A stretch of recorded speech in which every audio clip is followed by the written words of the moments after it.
अस्सलाम वालेकुम and very good afternoon. ये लेक्चर जो I have created, this lecture is about receipt and payment account. देखिए, receipt का मतलब होता है पैसों का आना, चाहे वो कैश के थ्रू आ रहे हो चाहे वो चेक के थ्रू आ रहे हो, that is called receipt. Payment, payment का मतलब होता है अदायगी, उर्दू में कहते हैं अदायगी। रिसिप्ट को कहते हैं वसूली।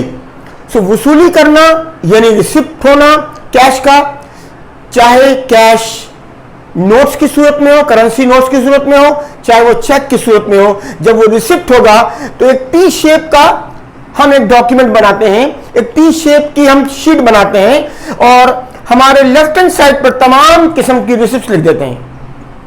पेमेंट, पेमेंट का मतलब होता है अदायगी। तो जब कभी हम पेमेंट करेंगे तो इसका मतलब पैसा गया। अब वो पैसा करेंसी नोट्स की सूरत में भी जा सकता है और वो पैसा हम चेक की सूरत में भी दे सकते हैं। तो इसका मतलब ये हुआ कि अगर मैं इस टी शेप की एक शीट बनाऊं और टी शेप की शीट बनाकर जितने भी पेमेंट्स में दे रहा हूं वो हम अपने राइट हैंड साइड पर पेमेंट लिखते जाएं, पेमेंट की रीजन और पेमेंट का अमाउंट। तो इसका मतलब रिसिप्ट एंड पेमेंट अकाउंट हमने तैयार कर लिया। Income and expenditure account, title, ये जो टाइटल है दिस चैप्टर का, उस चैप्टर का टाइटल, ये जिस चैप्टर के मुताबिक मैं बात कर रहा हूं receipt and payment account and income and expenditure account. This is the chapter which has been given in your book business accounting.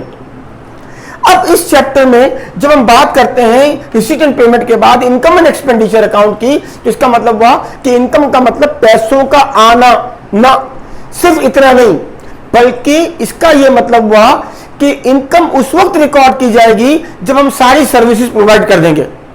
सिर्फ पैसों का आना इज रिसिप्ट, लेकिन जब पैसे आए और हमने सर्विसेज भी प्रोवाइड कर दी, इसका मतलब वही पैसा हमारा इनकम बन गया। यह भी मुमकिन है कि हमने सर्विसेज प्रोवाइड कर दी हो और पैसे नहीं आए हो, तब भी हम इनकम रिकॉर्ड करेंगे। अब आते हैं expenditure account. Income and expenditure, expenditure का मतलब यह होता है कि जब हमने पेमेंट कर दी और हमने सर्विसेज रिसीव कर ली। So when you receive the services then you are supposed to record the expenses. अब एक्सपेंडिचर में एक बात याद रखिए कि जब आप पेमेंट साइड देखेंगे, अगर सवाल में आपको receipt and payment account already given है और पेमेंट साइड में आपके पास अगर कैपिटल एक्सपेंडिचर के अगेंस्ट में पेमेंट है, इसका मतलब अगर हमने कार खरीदी, बिल्डिंग खरीदी, इक्विपमेंट खरीदा, सो वो पेमेंट इनकम स्टेटमेंट में नहीं जाएंगी। व्हाट डिड आई से? I said income and expenditure account जब बनेगा तो उसमें हम सिर्फ डे टू डे यानी ऑपरेटिंग एक्सपेंस और ऑपरेटिंग इनकम दिखाएंगे। ये जो इनकम एंड एक्सपेंडिचर अकाउंट है, receipt and payment account and income and expenditure account, ये टॉपिक बेसिकली डील करता है किससे? नॉन प्रॉफिट ओरिएंटेड ऑर्गेनाइजेशन से। वो ऑर्गेनाइजेशन जिनका vision, purpose, mission, objective, whatever you से, वो रेवेन्यू जनरेट करना नहीं होता कमर्शियल एक्टिविटीज से। सो when you do not generate revenue from this point of view कि कमर्शियल एक्टिविटीज परफॉर्म कर रहे हैं, बल्कि आप एक नॉन फॉर प्रॉफिट ऑर्गेनाइजेशन है, नॉन प्रॉफिट ओरिएंटेड ऑर्गेनाइजेशन है। मिसाल के तौर पर मुख्तलिफ यूनिवर्सिटीज, मिसाल के तौर पर आगा खान के मुख्तलिफ ट्रस्ट, मुख्तलिफ कंपनीज जो आगा खान की हैं, तो दरअसल ये सारी की सारी नॉन फॉर प्रॉफिट ऑर्गेनाइजेशन होती हैं और ये इनकम स्टेटमेंट नहीं बनाती। ये क्या बनाती हैं? Income and expenditure accounts. Receipt and payment account, ये मैंने आपको बताया, लेफ्ट हैंड साइड पर हम सारे रिसिप्ट लिखते हैं, राइट हैंड साइड पर हम सारी पेमेंट लिखते हैं। I will take a question as well और मैं क्वेश्चन के साथ भी आपको एक्सप्लेन करूंगा, but this is the first video related to introduction of receipt and payment account.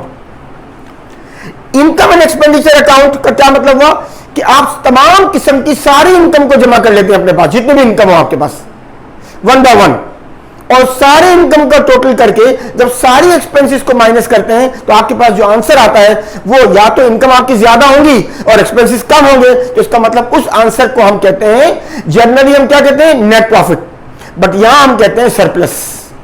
और अगर हमारे सारे एक्सपेंसेस हमारी सारी इनकम से ज्यादा है तो यहां पर हमारा लॉस नहीं कहलाता, यहां कहलाता है डेफिसिट। सो सरप्लस और डेफिसिट।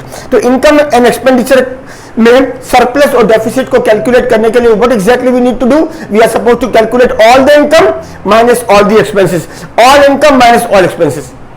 अब इनकम एंड एक्सपेंडिचर अकाउंट बनाने के लिए हमें जहन में ये बात रखनी होगी कि हमारे पास मुख्तलिफ किस्म की इनकम होती है। मिसाल के तौर पर एक क्लब अकाउंट, एक क्लब है, एक फुटबॉल का क्लब है, Karachi club is providing services to the members of Karachi club.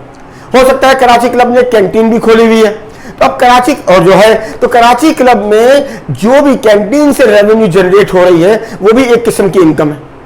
कई किस्म की इनकम है, सब्सक्रिप्शन इनकम एक किस्म की इनकम है, तमाम किस्म की बात स्पेसिफिक एक्टिविटीज हो रही हैं उनसे भी इनकम आ रही है। उन सारी इनकम को हम जॉट डाउन कर लेते हैं, उन सारी इनकम को हम जमा कर लेते हैं और जब हम माइनस करते हैं सारे एक्सपेंसेस से तो हमारा इनकम एंड एक्सपेंडिचर अकाउंट बन जाता है और फिर हम सरप्लस या डेफिसिट कैलकुलेट कर लेते हैं।